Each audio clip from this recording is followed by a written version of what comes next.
हम लोगों ने पिछले पार्ट में देखा था कि रामू उस इंसान के पास से वापस जा रहा होता है। तभी वो इंसान उठ जाता है और बहुत ही डरावनी आवाज में बोलने लगता है। तब रामू वहां से भागने का कोशिश करता है, लेकिन मिस्टर घोष ने रामू का पैर फ्रीज कर दिया था और रामू बेहोश होकर गिर जाता है।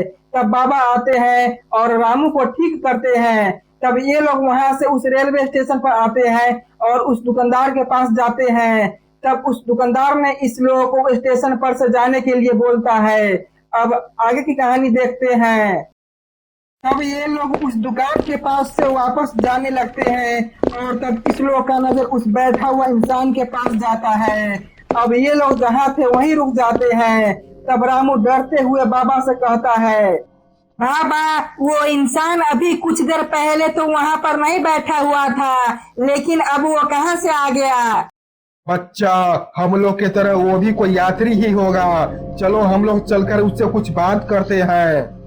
तभी रामू का नजर भूतियापुर रेलवे स्टेशन लिखा हुआ पोस्टर पर चला जाता है। अब रामू और भी ज्यादा घबरा गया था।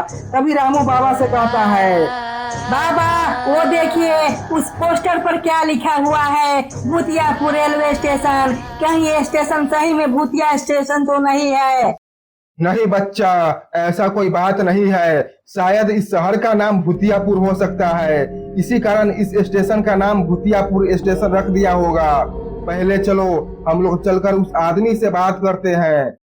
इतना कहते ही ये लोग उस बैठा हुआ इंसान के पास जाने लगते हैं और वहां जाते ही बाबा उस इंसान को आवाज लगाते हैं, भाई साहब, अरे भाई साहब, आपको कहाँ जाना है? तब वो इंसान जवाब देता है, मुझे बैगनपुर जाना है, क्या तुम लोग मुझे ले चलोगे? तब बाबा रामू से कहते हैं, देखा रामू, मैंने कहा था ना वो कोई यात्री ही है हम लोग के तरह, और तुम कह रहा था वो कोई यात्री नहीं है। रामू सही कह रहा था बाबा। अब इस बात को सुनकर बाबा भी परेशान हो जाते हैं और घबराते हुए उस इंसान से पूछते हैं, रामू क्या सही कह रहा था? मैं कुछ समझा नहीं। तुम लोग जल्दी यहाँ से वापस चले जाओ, नहीं तो बहुत बुरा होगा तुम लोग के साथ। इस बात को सुनते ही ये सभी लोग बहुत घबरा जाते हैं। तब रामू बाबा से कहता है, बाबा चलिए जल्दी, हम लोग इस स्टेशन से बाहर चलते हैं, मुझे बहुत डर लग रहा है यहाँ पर। इतना कहते ही वो बैठा हुआ इंसान सफेद रंग के धुआं के तरह गायब हो जाता है। तब ये लोग उस इंसान को इधर उधर घूरने लगते हैं, लेकिन वो कहीं गायब हो जाता है। तब बाबा रामू से कहते हैं, बच्चा, वो कोई इंसान नहीं था, वो कोई भूतिया आत्मा था। चलो अब हम लोग पैदल चलते हैं बैगनपुर, यहाँ पर कोई बैगनपुर का ट्रेन नहीं आने वाला। अब ये लोग यहाँ से जाने वाले ही थे, तभी तेज गरज के साथ वहाँ पर बारिश होने लगती है। अब ये लोग वहीं पर फंस चुके थे। तब रामू बाबा से कहता है, बाबा अब तो यहाँ पर बारिश भी होने लगा है, अगर हम लोग स्टेशन से बाहर निकलेंगे तो हम लोग भीग भी सकते हैं। अब हम लोग क्या करें? अब हम लोग को कुछ देर यहीं पर रुकना होगा, बारिश खत्म होने के बाद ही हम लोग यहाँ से जा सकते हैं। और तभी रामू के बेटी चिमकी को कुछ होने लगता है। तब चिमकी अपने पापा से कहती है, पापा मेरे पेट में बहुत ज्यादा दर्द हो रहा है और मेरे सर में भी चक्कर आ रहा है। शायद तुम्हारे शरीर में कमजोरी हो गया है चिमकी बेटा, इसलिए तुम्हें ऐसा लग रहा है। अभी यहाँ पर खाने पीने वाला कोई दुकान भी नहीं खुला है, अब आप ही कुछ करिए बाबा। अब कोई रास्ता नहीं है, बारिश खत्म होने के बाद ही हम लोग कुछ कर सकते हैं। जब तक यहाँ आओ हम लोग बैठते हैं। तब रामू, चिमकी और बाबा उस बेंच पर बैठने जाने लगते हैं। अब रामू, चिमकी और बाबा 1 घंटा से उस स्टेशन पर बैठे हुए हैं, लेकिन बारिश खत्म होने का नाम ही नहीं ले रहा।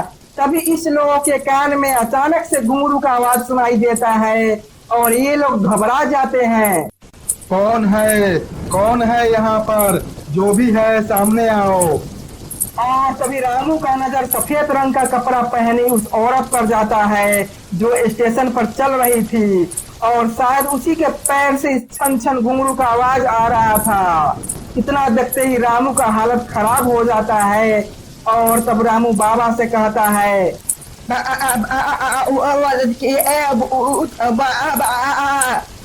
और ये क्या, डर के कारण रामू का बोली भी नहीं निकल रहा। अब क्या होगा? तब बाबा रामू से पूछते हैं, क्या हुआ रामू, तुम्हारे गला को क्या हो गया? तुम्हारा आवाज साफ नहीं आ रहा है। और तब रामू बाबा को अपने हाथ के इशारा से उस भूतिया चुड़ैल को दिखाते हैं। अब बाबा भी उस भूतिया चुड़ैल को देख लिए थे। अच्छा, तो ये है वो छन छन वाली भूतिया आत्मा, लेकिन वो इस स्टेशन पर क्या कर रही है? मुझे जाकर उसे रोकना होगा। और जैसे ही बाबा उसे रोकने के लिए वहां से उठते हैं कि वो भूतिया आत्मा हवा में कहीं गायब हो जाती है। गायब होते ही बाबा को और भी ज्यादा गुस्सा आ जाता है, लेकिन बाबा अपने गुस्सा को काबू में करते हुए रामू और चिमकी की ओर देखते हैं और पूछते हैं, रामू, तुम अभी ठीक तो हो ना?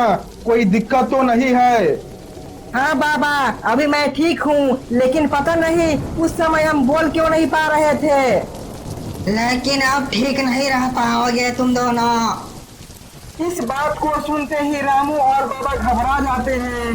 चिमकी का आंखें भी खून के तरह लाल हो रहा था। और तब रामू अपने चिमकी बेटी से पूछता है, ये कैसी बातें कर रही है चिमकी बेटी तुम? हम तुम्हारे पापा हैं और पापा से कोई इस तरह से बातें करता है क्या? और तभी चिमकी ने अपने पापा को एक किक मारती है और रामू जाकर दूर गिरता है। इधर बाबा चिमकी के ऊपर जादुई शक्ति का उपयोग करने वाले ही थे, तभी चिमकी बाबा को भी एक जोरदार लात मारती है और तब बाबा भी दूर जाकर गिरते हैं। बाबा का जादुई छड़ी भी उनके हाथ से दूर गिर जाता है। रामू और बाबा का हालत खराब हो गया था। ये लोग दिन से कुछ खाए पिए भी नहीं थे, इसी कारण इस लोग से उठा भी नहीं जा रहा था। तब रामू बाबा से पूछता है, बाबा ये सब क्या हो रहा है? मुझे कुछ समझ नहीं आ रहा। ये सब उस भूतिया आत्मा का काम है रामू। तुम्हारे हाथ में जो जादुई गन है, उस गन से इसके ऊपर हमला करो। तब रामू झट से उस भूतिया आत्मा के ऊपर हमला करता है, लेकिन इससे उस भूतिया आत्मा को कोई फर्क नहीं पड़ता। और इधर बाबा चुपके से उठकर अपने जादुई छड़ी के पास जाने लगते हैं। तब तक उस भूतिया आत्मा ने रामू को फिर से गिराकर बेहोश कर दिया था। अब बाबा के हाथ में भी अपना शक्ति आ चुका था और लगे हाथ बाबा भी उस भूतिया आत्मा पर हमला कर देते हैं और तब चिमकी नीचे गिर जाती है। भूतिया आत्मा हवा में उड़ जाती है और उधर रामू भी ठीक हो गया था। तब रामू बाबा के पास आता है और बोलता है, बाबा मेरे चिमकी बेटी को क्या हो गया? ये उठ क्यों नहीं रही है? इसके अंदर वो भूतिया आत्मा आ गई थी, अब कुछ देर में ठीक हो जाएगी, तुम घबराओ मत। बाबा अब तो बारिश भी खत्म हो गया है, अब हम लोग को यहाँ से निकलना चाहिए। और इधर चिमकी भी ठीक होकर उठ गई थी। तब चिमकी बोलती है, पापा मेरे सर में बहुत ज्यादा चक्कर आ रहा है, पता नहीं मुझे क्या हो गया। कोई बात नहीं चिमकी बेटा, अब सब कुछ ठीक हो जाएगा थोड़ा देर में। अब चलो रामू, हम लोग अब चलते हैं यहाँ से। अब ये लोग उस स्टेशन से जाने लगते हैं। जाते जाते ये लोग उस स्टेशन से बाहर शहर में आ गए थे। तब रामू को रोड साइड में एक गाड़ी लगी हुई दिखाई देता है। तब रामू बाबा से कहता है, बाबा वो देखिए वहाँ पर एक गाड़ी खड़ा हुआ है, चलिए उससे पूछते हैं, शायद वो हम लोग को बैगनपुर पहुँचा दे। हाँ हाँ ठीक है, चलो चलकर पूछते हैं उससे। अब ये लोग उस गाड़ी के पास जाने लगते हैं। गाड़ी के पास पहुंचते ही ये लोग देखते हैं कि गाड़ी में कोई नहीं है, गाड़ी खाली था। तब इस लोग के पीछे से एक आदमी आ रहा था, क्या यही इस गाड़ी का ड्राइवर है? तब ये आदमी इन लोगों से पूछता है, क्या बात है भाई साहब, आप लोग इतने रात को मेरे गाड़ी के पास क्यों खड़े हैं? ये लोग अचानक से पीछे से आवाज सुनकर घबरा जाते हैं। तब रामू उस आदमी से पूछता है, आप कौन है भाई साहब, और आप इतने रात को अकेले क्या कर रहे हैं? अरे आप लोग घबराइए मत, मैं इस गाड़ी का ड्राइवर हूँ और मेरा घर यहीं पर पास में है। अभी मैं गाड़ी लगाकर थोड़ा नाश्ता करने गया था। क्या आप लोग को कहीं जाना है क्या? इतना बात सुनकर ये लोग थोड़ा शांत हो जाते हैं और तब बाबा बोलते हैं, भाई साहब, मुझे बैगनपुर जाना है, क्या आप मुझे वहाँ छोड़ सकते हैं? हाँ हाँ, क्यों नहीं भाई साहब, मेरा काम ही यही है। हम लोग 3 आदमी हैं और 3 आदमी का किराया कितना रुपया लेंगे आप? 3 आदमी का किराया 150 रुपया होगा, एक आदमी का 50 रुपया के हिसाब से। चलिए चलिए, ठीक है भाई साहब। अब ये लोग उस गाड़ी में बैठ जाते हैं।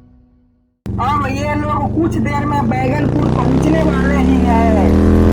अब ये लोग बैगनपुर पहुंच जाते हैं और अपने अपने घर जाने लगते हैं। तो दोस्तों, ये कहानी आपको कैसे लगी कमेंट बॉक्स में जरूर बताइएगा, और चैनल पर नए हो तो सब्सक्राइब कर लीजिएगा, और इस वीडियो को अपने डरावनी दोस्तों में शेयर जरूर कीजिएगा। धन्यवाद। मिलते हैं अगली डरावनी कहानी के साथ।